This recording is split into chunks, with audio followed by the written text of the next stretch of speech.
Next to the computer, there was a card reader slot where he inserted his disk. The usual whirring noise could be heard as the disk was scanned. An indicator light informed the user that the card was being read. Leaning back in his seat, he looked back at the monitors. There was a slight twitch on the screen, and a different text box could be seen, which had the words, "Restart, Y/N." Pressing the Y key, he saw the screen go blank, and the machine go quiet. After several moments, the computer booted up again. This time, the process took a fraction of the time. Once the computer finished booting up, the screen showed a pixelated image of a star and crescent moon. Below the picture was an empty text field. Typing in a phrase over 50 characters long, he pressed the Enter key. The image of the star and crescent moon began rotating in opposite directions several times before stopping, moving away from one another while lines split the screen, making it look like a door was opening. To move against the flow of fate and time, we bend our knees to our master. We welcome and wish for your guidance. A pop-up window appeared and the same two sentences appeared on the screen. Slowly fading away, a new screen appeared that looked a little similar to the previous menu. Easy camouflage for those curious about what Han was working on. It prevented people from glancing over his monitor to easily discover what he was doing. Moving his mouse, he opened up an executable program labeled the_created.exe. A blank menu appeared with only a flashing rectangle at the upper left-hand corner. Typing the word menu, a series of words appeared on the screen. He looked through the list until he found contact. Typing in the word, the menu changed back to just a blinking small rectangle. Status, Han typed. The blinking cursor dropped to the next line and continued blinking. He didn't need to wait long before there was a response. Master, we have completed the task that you have laid out for us. Mistress Helania is currently working on Stage 2. The words appeared on the screen. Is the target located? He typed. Yes, Master. How is the network performing? Han typed. All communication and sites are made secure to prevent any security issues from developing. The wire is working as intended. He smiled at seeing those words. Disconnect. We eagerly await was all it said before everything was cleared and the words disconnect successful appeared. Closing the menu, he went to the directory and opened up the menu labeled Assignment for Alex. He pressed the icon key and selected Wire 2, which brought up an address book. Clicking on the folder marked Friends, he selected Alex's name and pressed Enter. A pop-up appeared asking for confirmation, which he agreed to. A few moments passed before Alex rolled back in his chair. You're amazing, Han. I knew that you wouldn't abandon me.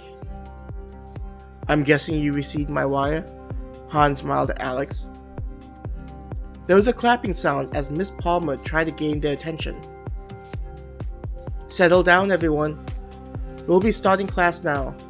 I'm assuming everyone has their computer turned on by now and finished any last-minute assignments, she said.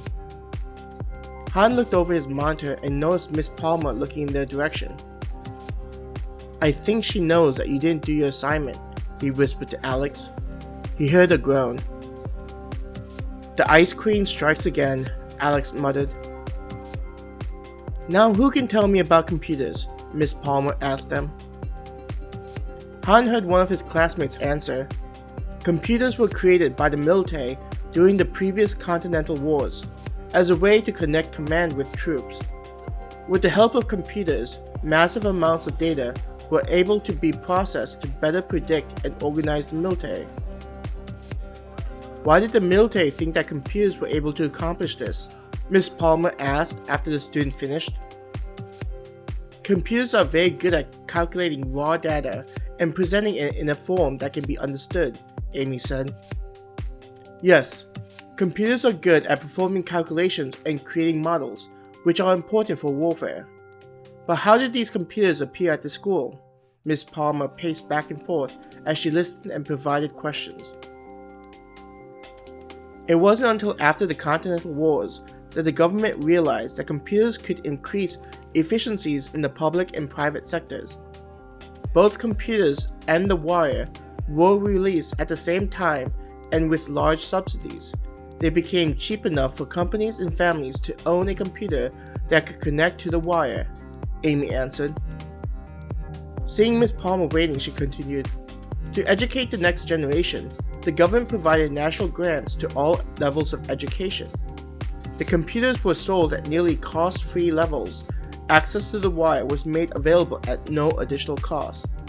Along with schools, the national government opened up ties with private businesses who opened up stores across the country where people could come in and learn how to use a computer." That is all correct. The introduction of the computer and the wire brought about an electronic revolution, increasing the technology of several related fields. Even the locks on the doors and the scanners used in the cafeteria were created with the help of computers. Even now, several medical institutions are working on mapping out our DNA. Some professionals believe that computers may help us to model diseases and illnesses to the degree that human lifespans could be expanded, Ms. Palmer said, appearing excited, which was unusual for her regular appearance. After school finished for the day, Han headed out of the school building. As he headed over to the football field, Han thought about how Alex had made a depressed face after completing the math test. Han and the girls tried to cheer him up by telling him that everything was going to be okay. Seeing a chance, Hannah told him that they would be studying at the library instead of hanging out at the mall. Han chuckled when he watched Alex be dragged off in the direction of the library after all the classes finished.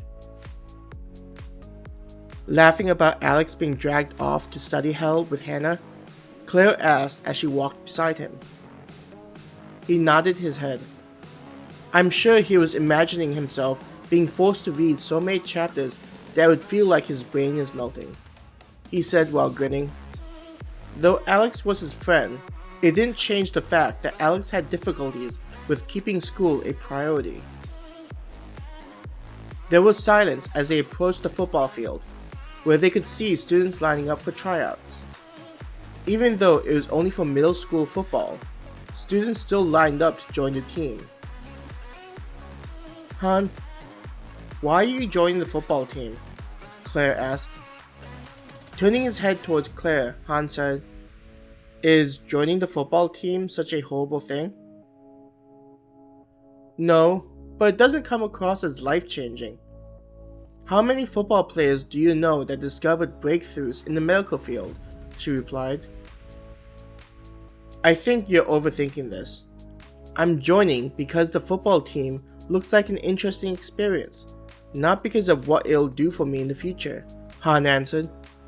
I'm getting the sense that me wanting to join has decreased your opinion of me, he said.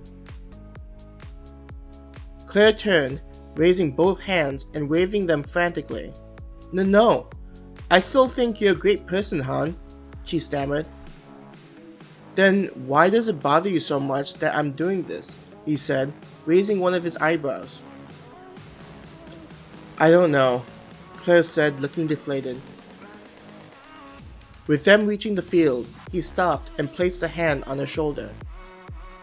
I know that there isn't anything you could do that would make me want to stop being your friend, so I hope you can give me the same level of respect, Han said before heading over to the sign-up table. Behind him, Claire stood by herself with her head hanging down. Walking over to the table, he asked the woman working, Is this where I go to sign up to try out for the team? Yes, student. Just fill out your name, grade, and position. Depending on how you perform, the head coach will decide on whether you'll be joining the team and tried to keep the desired position in mind. The woman looked at him and smiled encouragingly. Bending down, Han snagged one of the pens and began filling out the form. With him not being familiar with football, Han left the position spot blank. Putting down the pen, he thanked the woman and headed to a line of people waiting. In the line, Han noticed that both guys and girls were waiting. He paused for a moment and remembered that in this world, football didn't restrict based on gender. A couple of them nodded to him when he took his place in the line of people. "I'm telling you that wide receiver is the best position," a girl in front of him was debating with the guy. "Being the quarterback is the best." The guy shook his head, looking like the entire debate was meaningless. "The quarterback may be a decent position, but a wide receiver is the one that can turn the tide with a long pass. Being able to evade the defenders, get in place to receive the pass, and catch the ball to reach the end zone is so amazing," the girl said excitedly. Han enjoyed listening to the two, thinking about what position he would want to be in. Being a quarterback would be a fun position to be in, deciding the plays and having the quick thinking to determine who to send the ball to.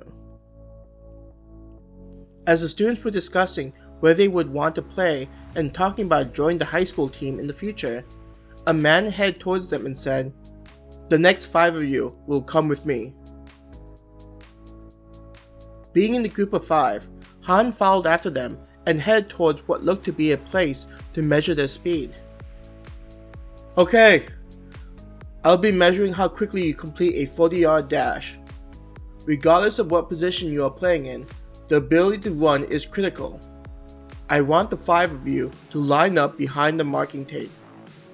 When I give you the signal, the individual will run as fast as they can until they pass the 2 cones in front," the man said. As Han waited in line for his turn, he watched as the student ran as the man yelled, "Go!" Seeing them sprint towards the cone, he thought about what he was going to do. Next! After all the students in front of him were gone, it was Han's turn. Getting into position, Han waited for the signal. "Go!" the man said. Han pushed off with his right leg, feeling the ground sink in slightly. Reaching out with his left hand and pulling it closer towards him as he moved forward, Han launched himself from the starting line. He could feel the muscles in his legs flexing as he pushed him forward while his arms were pumping. The air flowed past his face as he ran. 4.15 seconds. He heard a woman's voice yell out. He continued to run but began slowing down. Turning around, he saw the woman holding the stopwatch stare at him. Seeing the expression on her face, Han grinned. "If I'm going to try out for the team, I might as well get all the attention," he said to himself, enjoying the reaction of everyone as they heard this mind-breaking number.